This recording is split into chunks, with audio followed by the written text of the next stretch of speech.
Alright guys, if you're watching this video, that means you chose to draw this tiger for your contour drawing. So major details that we want to make sure that are in your contour drawing are all the black markings, all the orange areas separated from the white or black ones, the nose, right, and all the markings around that too, the fur against the black background. Let me point with my mouse what I mean by that. You see how there's this edge condition over here where my mouse is of the fur and where it meets up with the black background? That's what I'm talking about. Okay, so this is a more challenging image than the leaf for a couple reasons. First, it's an image of an animal, meaning a contour drawing of a leaf or any object like that, you can kind of mess up the proportions of it and it'll still be okay.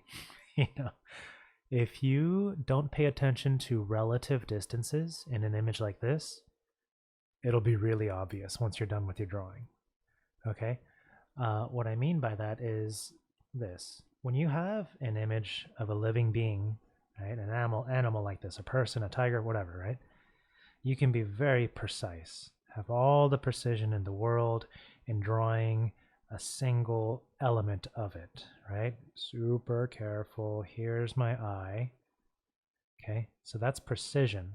But if that precision isn't paired with accuracy, say the nose is like big like this and it's all on the side, and the other eye is somewhere funky like that, you don't have the right proportions, you don't have the right relative distances. Okay, so the recognizability gets trashed. It's one of it's the biggest thing that makes this kind of drawing challenging, especially with contour drawing. But it's possible. Okay, it's totally possible to keep relative distances in mind, observe them, and include them. Another thing that might make this a different sort of challenging drawing from the leaf is that you got fur. Fur is going to have you draw a different type of line, right? That's, you know, I think it'll be better for me to just get into it. Oh yeah, let's go back here. First thing I'm going to choose is a starting point. Same rules still apply here. I still, even though it's a tiger, I still want to choose a point where I can start comfortably and be confident that I'm going to be drawing one continuous line for as long as possible. You can lift your pencil, but don't lift it too much. Look at your image more so than looking at your paper. All right. This is a good practice for you to get a sense of how to draw what you actually see, not a symbol or a cartoon of it. All right. Sorry, I forgot to show you the point again. I'm starting right here at the peak of the nose, okay? The peak of the nose, where this black portion is, that's where I'm starting my contour drawing. So I'm going to locate that close to the bottom leftish side of my paper, and let's begin.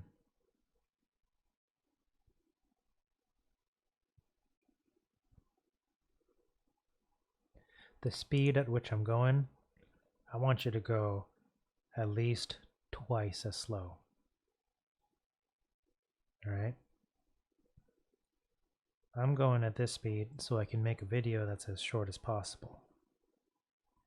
For you, really, really take your time with this. You see over here? Kind of making a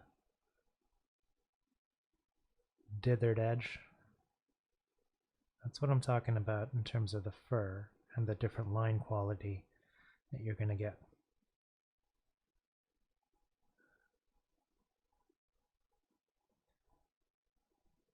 Obviously, I'm not tracing out every single strand of fur I observe. That's not possible. But I want it to have the same feel.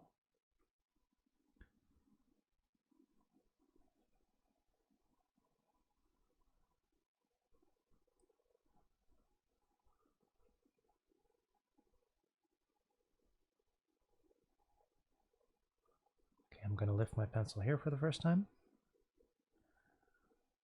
Jump on over here. There, I got a nose. Looks like it's a little too tall. I'm going to leave it be though. Okay. Let's go up the snout. It's not quite a straight line, it's a little bit curved. And I feel like I've hit the portion where I can start this left eye. Going very nice and slow.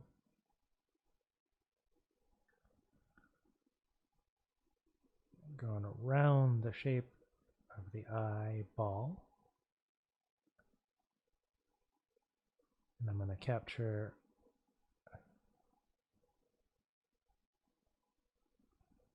the dark ring right around it.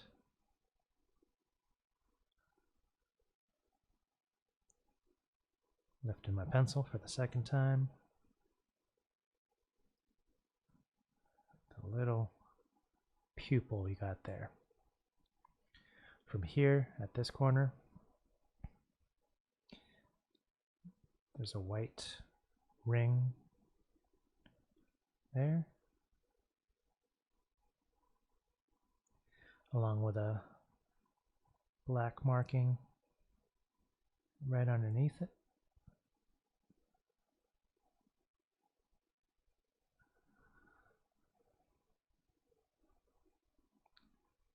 Black dot there.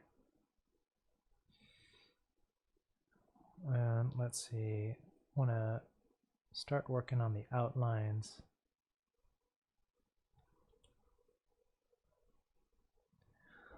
of our tiger's face here. Okay, the black marking over here.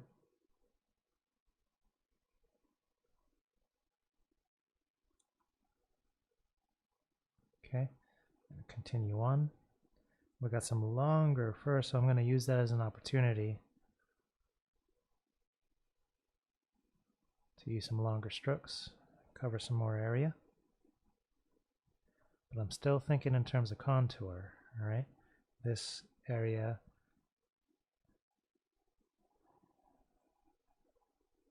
right here before we get to the left part of the mouth. Okay, I'm going to see if I can make my way down.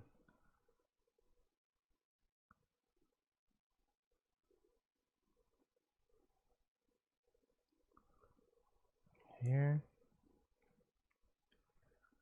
Yeah, and let's start working our way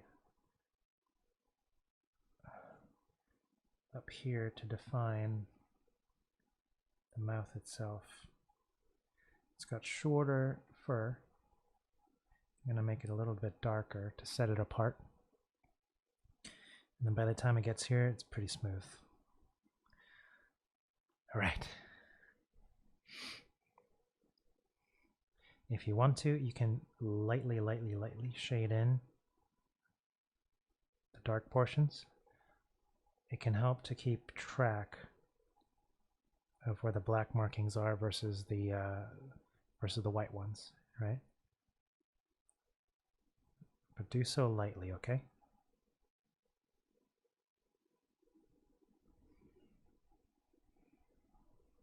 Pretty good. I'm going to start at this portion of the right portion of the mouth. Make sure I'm going at the right angle.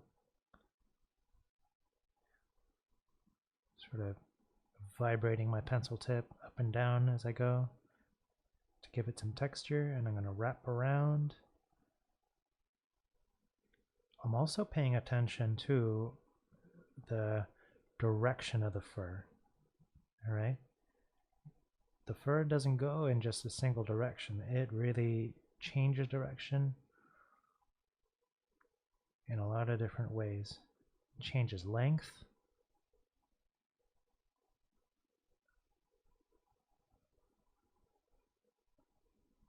It's things like that that this sort of drawing technique really helps me to notice that I didn't notice before. Personally, it really helps me to appreciate the beauty of this animal. right? Let's finish off the chin. There's a darker portion.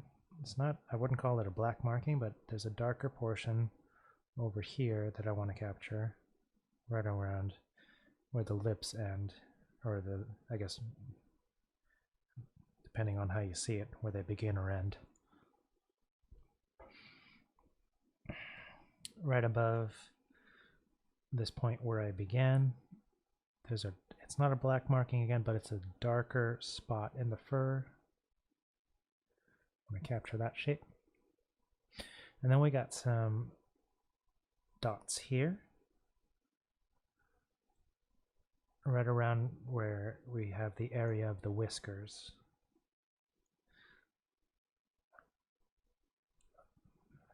I'm using these same kind of irregular furry lines.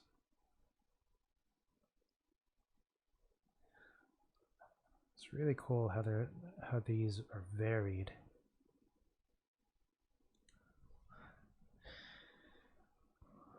Take this row over here, the whiskers and the dots, they accompany, get closer together, which is really nice. And then they, at this point, they really kind of melt together almost into a single curved area.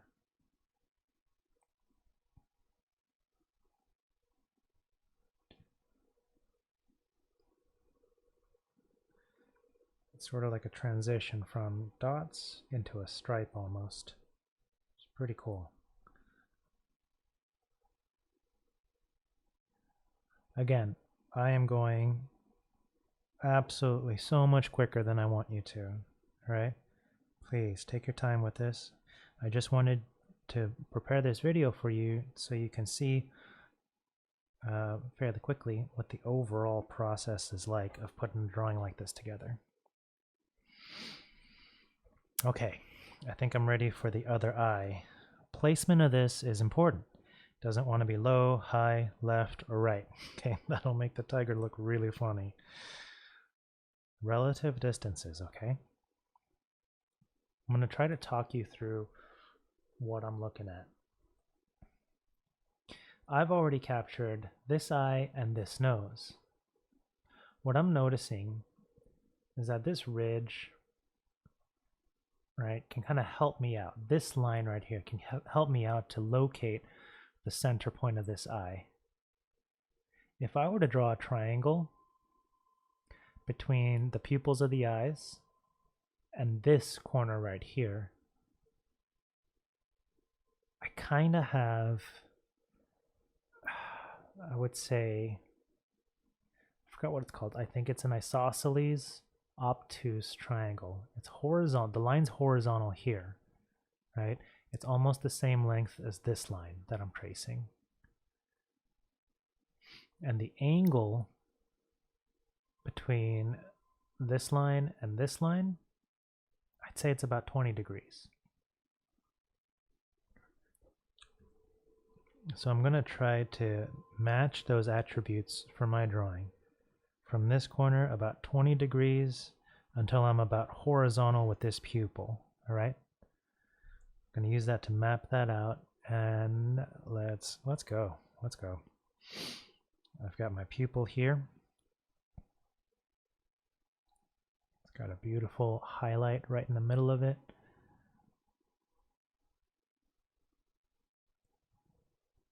Very important for me to keep the size of the eyeball consistent with the one I've already drawn. I'm going super slow, really trying to accurately capture the shape of this. All right, let's go over here, start to lay out the dark area.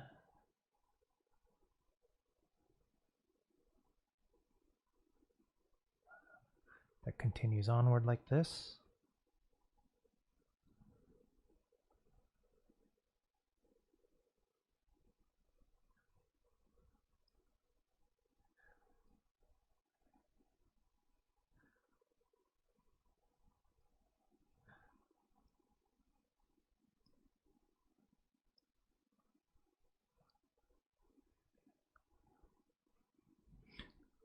by the way, let me explain once I'm done with this line. As I draw these lines, guys, in zoomed in, I am not doing this. Okay? I'm actually varying the length every so often so that it's irregular. If you do this, it looks pretty unnatural, even if it's a tiny line like that. Okay? Can be tricky to do that. Just give it a shot though, okay? So here's the outlines of the white kind of rolling over the black portion. And then here, it's pretty smooth. I want to get this angle right. Bring it in.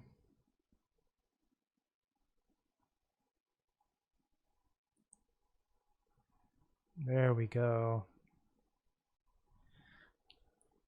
Having put my eye down, I wish it was a little bit more to the right. I really do. But I'm not going to beat myself up for it. I'm just going to adjust these lines a tiny bit.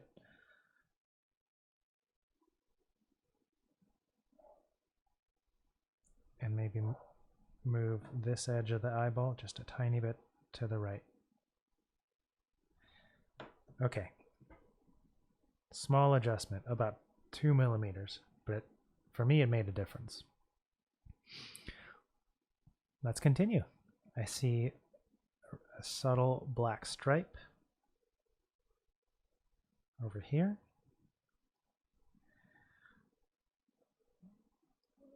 I see some dark dots, a series of them kind of going down this way.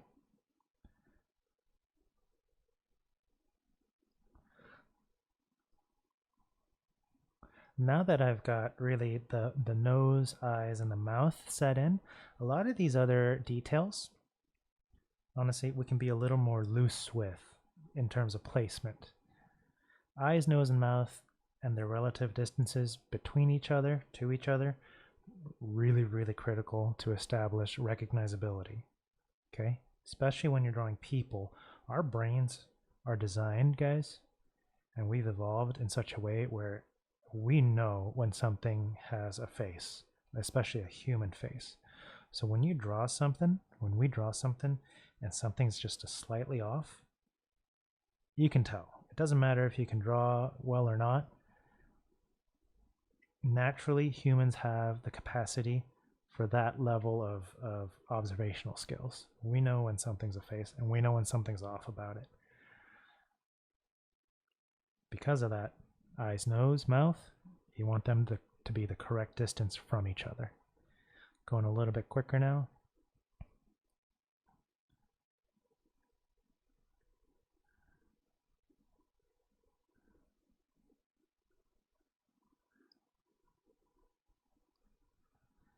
Okay.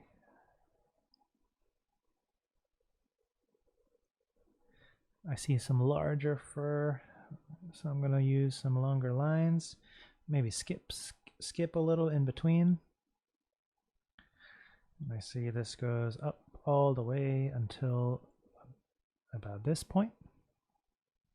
Starts coming back down, tapers, like so. And then we're going to have it meet up right there. All right. I see a black, nice, good, sort of arrowhead shaped black dot right here. Really beautiful. You know, that's the thing. That arrowhead shaped black dot, didn't notice it before. Really didn't. But as I'm drawing with this technique, I notice it, and it becomes beautiful to me. Without, you know, really paying attention like this, with an exercise or a drawing like this, I just see the image of the tiger and it registers in my brain as tiger, and I just kind of file it away. But by forcing myself to go through this and really closely observe every part of the image, inch by inch, you notice things that you haven't seen before, you know? So I know it's just lines, but the effect of practicing and withdrawing with contour lines like this is that you learn to appreciate the world a little bit more, okay, and what you're observing. And that's a skill you can take anywhere.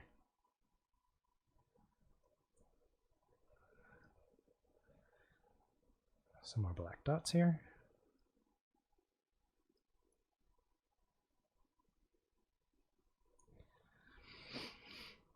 We're getting there. We are getting there. I'm focusing on the black dots right now because they're so noticeable. And it's easy for my eyes to tell the relative sizes from each other and where they should be at on this tiger's face.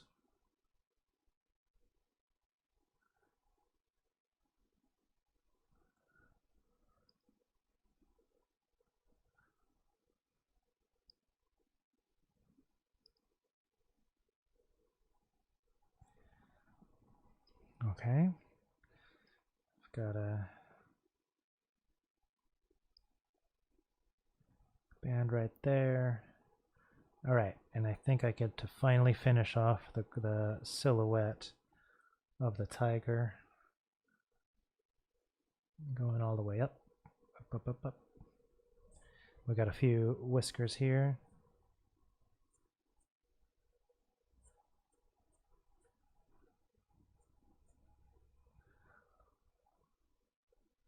Slight black markings we barely see here, but I'm going to capture those too. And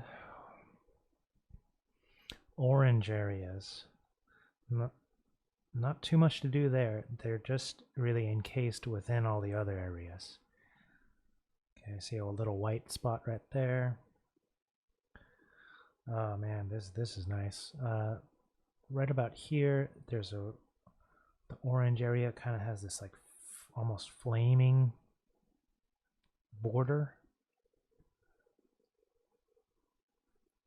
Oh yeah. Okay, so that's orange.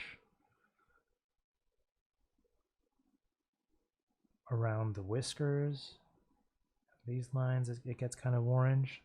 So here, I'm just going to use smoother continuous lines. All the rest of that is white, white, white. Here's a little orange. Oops. I'm going to darken in this line a little bit, give it a little more depth. Here's a dark orange portion right around the tear duct over here. I actually don't know if tigers have tear ducts. I don't know if they can cry.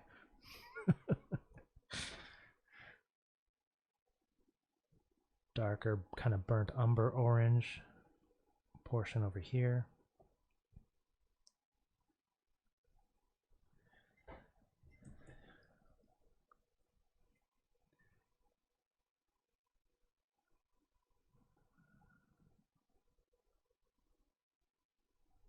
All right.